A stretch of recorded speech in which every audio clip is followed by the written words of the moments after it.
Oi, gente, tudo bem com vocês? Bem-vindos para mais um episódio do Livro dos Médiuns. Estamos quase finalizando o capítulo 1, né, que é das noções preliminares. E eu espero que vocês estejam gostando muito. Já deixa aqui nos comentários de onde você está falando, se você está gostando do estudo, quais foram as reflexões que você fez, né, o que você achou legal, né, do estudo. Vamos fazer um breve resumo do último episódio e eu já peço o like, o comentário e também compartilhe esse vídeo, pois divulgar a doutrina espírita é um ato de caridade, tá? Também me siga no Instagram, que é @vicky_raiz, pois lá eu posto outros conteúdos que eu espero muito que vocês gostem, ok? Ó, galera, vamos aqui ver o nosso último resumo do episódio da semana passada, que é do capítulo 1. A gente conversou aqui sobre da própria alma, né? Tirar a felicidade ou a infelicidade da existência que ela tiver vivido, ou seja, nós somos responsáveis pelas nossas felicidades ou pelas nossas desgraças. Então a gente tem que ficar sempre muito atento nas nossas atitudes e no uso do nosso livre-arbítrio. Depois é que a gente veio, né? Lembrando que somos do plano espiritual e que tudo o que passamos aqui é muito transitório. Nossa verdadeira vida é a vida espiritual. Essa aqui, estar na Terra, estar encarnado, é apenas uma escola onde a gente vai para aprender, para progredir, para pagar nossos karmas e evoluir. E aí aqui, por último, a gente parou aqui. O homem é no plano espiritual o que ele conquistou na vida carnal. Ou seja, devemos buscar durante toda a nossa passagem pela Terra colocar em prática os ensinamentos de Jesus. Então, olha só que legal. Né? E aí, galera, essa parte eu não quis colocar no vídeo passado, mas eu vou colocar aqui pra gente continuar no livro. Lembrando, vamos falar um pouquinho sobre Jesus, né? Peraí, deixa eu só arrumar aqui, né?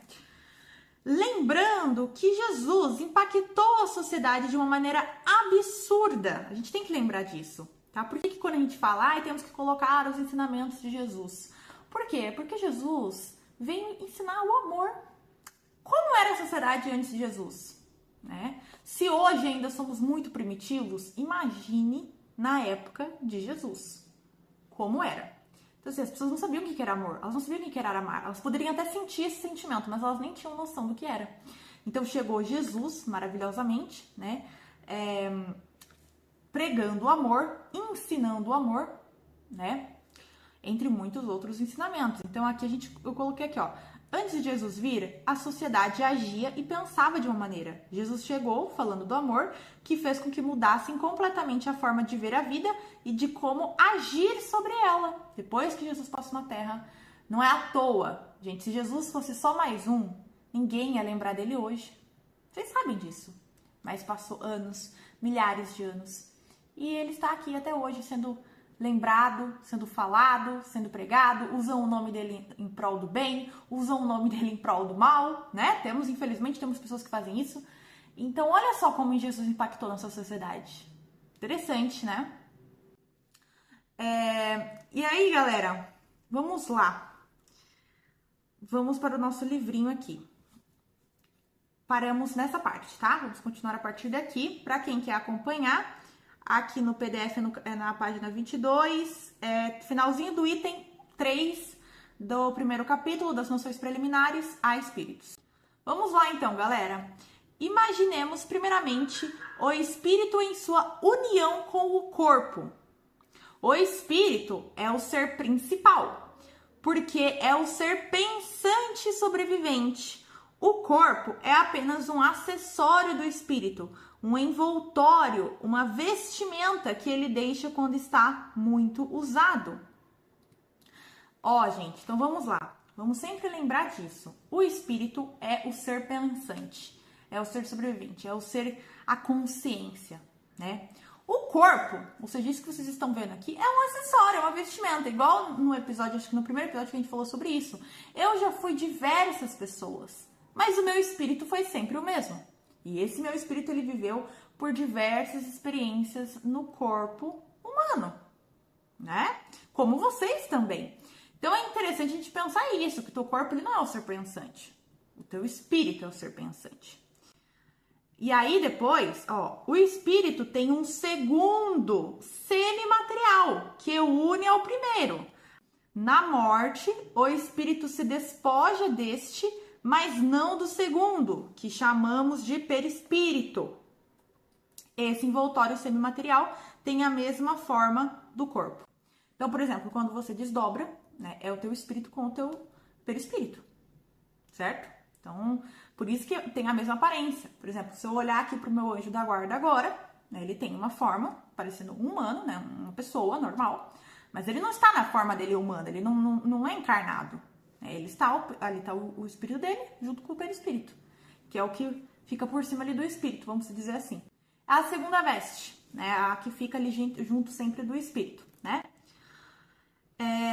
Esse envoltório semimaterial tem a mesma forma do corpo, constitui para ele um corpo fluídico. Então é o corpo do espírito, né? O corpo fluídico. Vaporoso e invisível para nós em seu estado normal, mas que ainda possui alguma das propriedades da matéria. O espírito não é, portanto, um ponto, uma abstração, mas um ser limitado e circunscrito, ao qual só falta ser visível e palpável para um ser humano. Então, olha só que legal, né? O espírito, então, para ele finalizar aqui, né? O espírito, ele não é um ponto, não é um ser abstrato, né? Mas um ser limitado e circunscrito, ao qual só falta ser visível e palpável para parecer um ser humano. Se ele fosse, né, visível a olho nu, né? Porque com mediunidade você acaba, né, expandindo mais e muitas pessoas acabam conseguindo enxergar. E palpável e parecer super um ser humano. Interessante isso, né? E agora aqui, galerinha, começando no item 4, olha só que legal. A existência da alma e de Deus, que são consequências uma da outra, sendo a base de todo o edifício. Antes de começar qualquer discussão espírita, importa-se assegurar de que o interlocutor admite essa base. Se as questões seguintes. Então, calma, gente. Vamos por parte, galera. Primeira coisa que a gente tem que lembrar, né, já pegando o resuminho, é que o espírito é o ser principal. Vocês não podem esquecer disso, tá? Que o espírito é o ser principal. Temos o segundo envoltório, que é o perispírito. Eu acabei não colocando aqui, depois eu até posso colocar. E aqui o corpo é apenas nos serve de instrumento para evoluir. Essa página 17 que tá errado, tá, gente? É porque eu tinha usado o meu livro à mão. Mas é o comecinho ali do item 4, né? Finalzinho do item 3.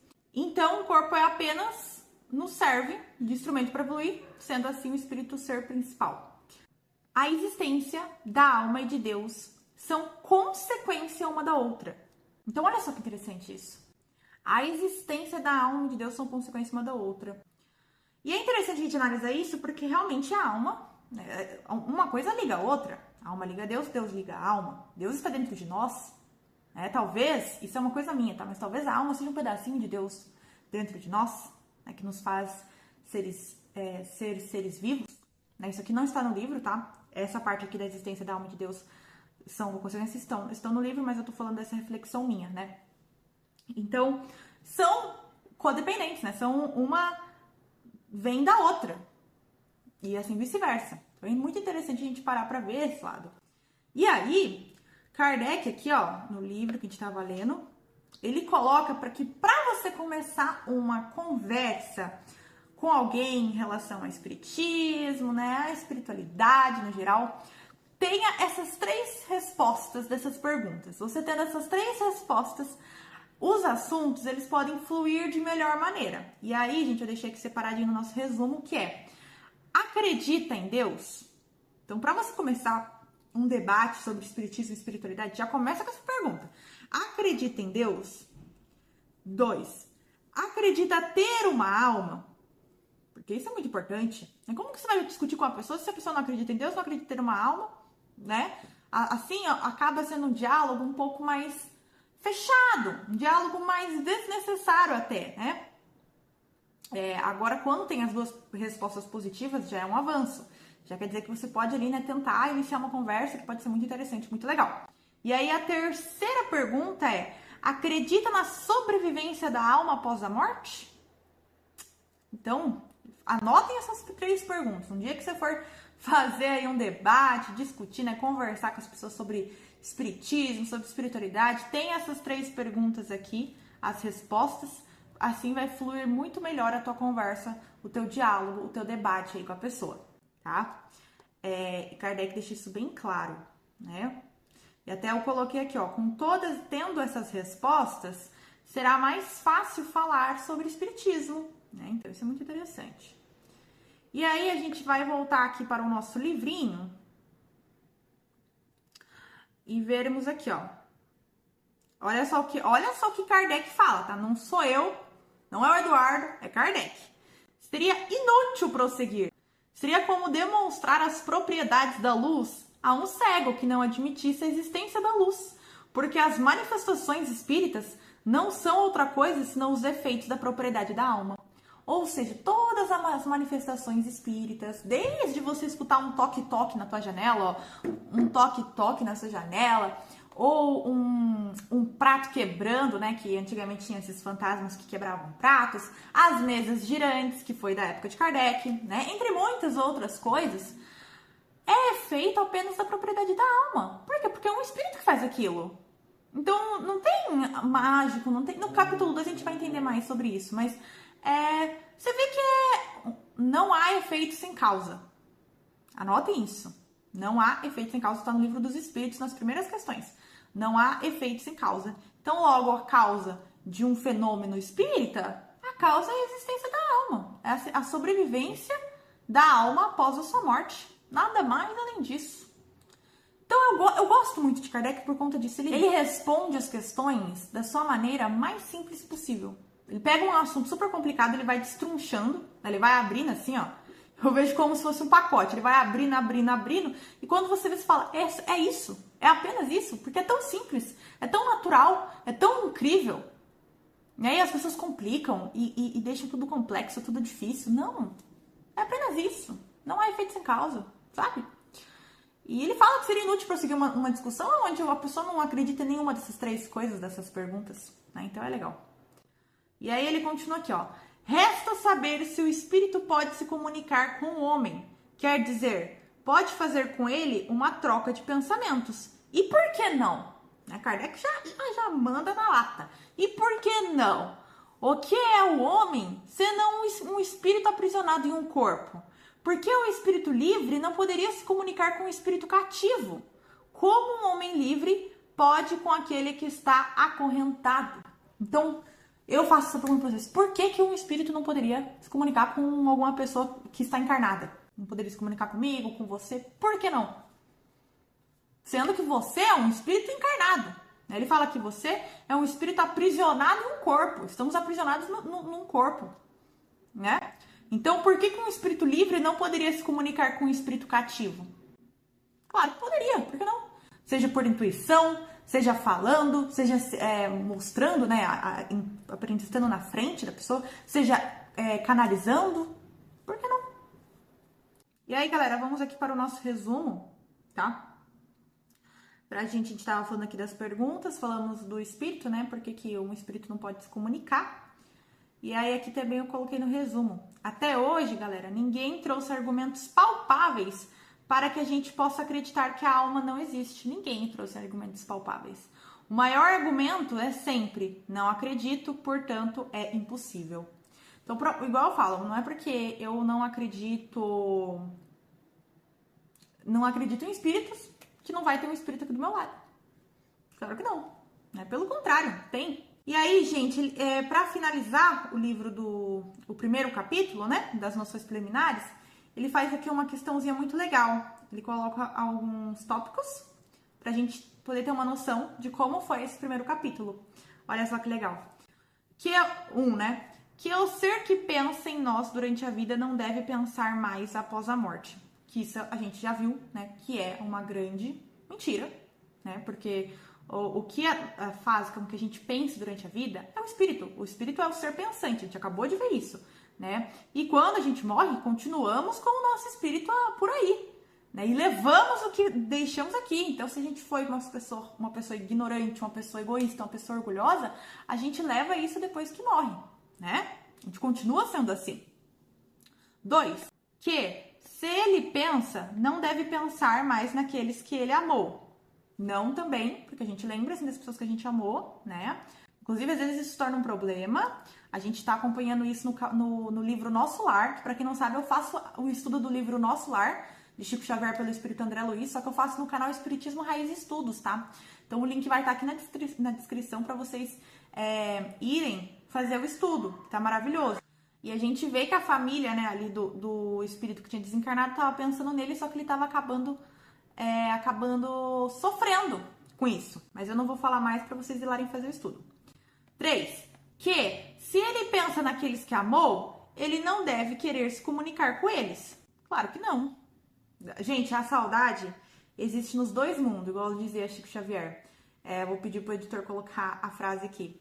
A saudade, ela habita nos dois mundos. Então, da mesma maneira que eu tenho saudade de espíritos, né, que são meus irmãos, meus companheiros lá, eles também têm saudade de mim. E muitas vezes eles podem vir comunicar. Por que não? Né? 4. Que se ele pode estar em toda parte, não pode estar ao nosso lado. Também outro equívoco, né? Que ele pode sim estar do nosso lado. Um espírito amigo, um espírito, né, parceiro nosso pode estar. 5. Se está ao nosso lado, não pode se comunicar conosco. Mais uma mentira que pode se comunicar sim, tá? Da mesma maneira que o teu anjo da guarda pode falar com você, se algum amigo seu do plano espiritual quiser, né, puder, tiver a permissão de vir te visitar, ele vem. E se tiver que falar, ele vai falar. E a gente já viu isso acontecendo muito na história da humanidade, tá? 6. Por seu envoltório fluídico, não pode agir sobre a matéria. Também já vimos que não tem, porque temos, inclusive, né, muitos efeitos, a gente já viu muitos fenômenos espíritos acontecendo, onde os espíritos agiam sobre a matéria, né, usando aí da energia e tudo mais para girar mesas, quebrar copos, pratos, etc. 7. Se ele pode agir sobre a matéria inerte, não pode agir sobre um ser animado.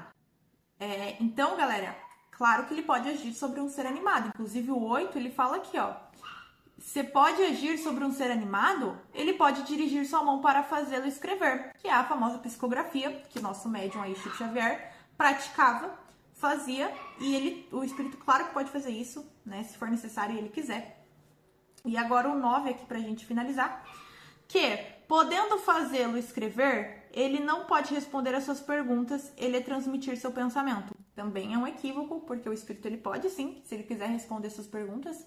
Por exemplo, eu aqui quando eu tô conversando com o meu mentor, eu faço várias perguntas normais e ele responde. Muitas ele não responde, mas outras ele responde, né? E também transmitir o seu pensamento. Claro que eles transmitem, inclusive, a maioria das intuições que você recebe aí na tua casa, né, seja boa ou seja ruim, normalmente é um espírito. Por isso que é tão importante você se manter em boa vibração.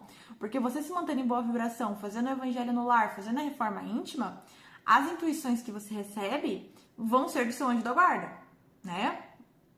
Agora, se você não faz, se você tem vícios, se você não faz reforma íntima, provavelmente as intuições que você vai receber dos obsessores.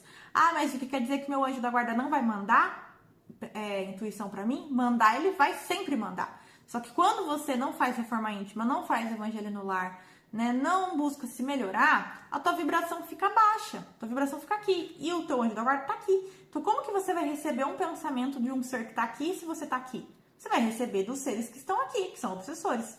Então, você tem que estar sempre atento a isso, tá? E aí, aqui pra gente finalizar, então, podemos dizer que as suas dúvidas são fundadas. Infelizmente, até hoje, toda a argumentação se resume nessas palavras. Eu não creio, então isso é impossível. Que é o meu finalzinho aqui, tá, gente? Do capítulo 1, que fala aqui, ó, até hoje ninguém trouxe argumentos palpáveis para que a gente possa acreditar que a alma não existe. O maior argumento é sempre não acredito, portanto é impossível. As pessoas, para elas é muito simples. Ah, eu não acredito nisso. Eu não acredito nessas coisas de espírito. Para mim não existe. Não tem um argumento palpável, não tem um argumento com um embasamento científico, um embasamento lógico, né? E aí fica por isso mesmo. Galera, terminamos nosso primeiro capítulo. Agora, semana que vem, entraremos no maravilhoso e o sobrenatural. Esse eu acho que é o meu capítulo favorito das noções preliminares. Então eu aguardo vocês aqui, tá? Espero muito que vocês tenham gostado. Deixem o like, o comentário, tá? Compartilhem para divulgar a doutrina espírita, é um ato de caridade. Não deixem de me seguir no Instagram, que é @vicky_raiz, tá bom? Beijos e até a próxima!